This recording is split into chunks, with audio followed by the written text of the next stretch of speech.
When we talk about reciprocal reach, what we're really talking about is mimicking the gait cycle in unilateral movements like a lunge or a split squat.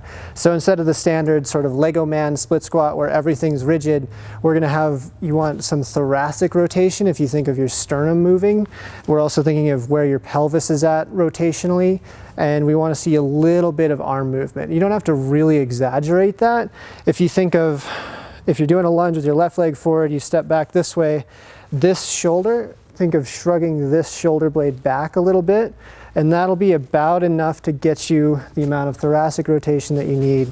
So your sternum is going from like 11 o'clock to 1 o'clock back and forth, and your pelvis on this side is pointing towards this forward knee so that you have some AFIR, femoral internal rotation. We don't want to see your hips open way up this way when you drop into this lunge. We want to see your pelvis turning on your femur this way towards the forward leg.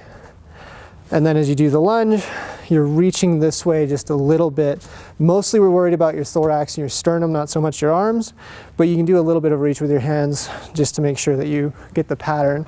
And then that can be done with weights as well.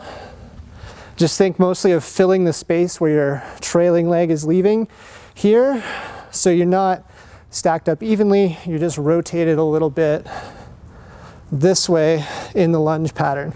And then you get that reciprocal reach the same way. If you're walking or running, you're not perfectly rigid, you're getting a rotational component in that pattern. So we're trying to train that pattern into the strength movements you do in the gym so that it translates better into the real world when you're running and rucking.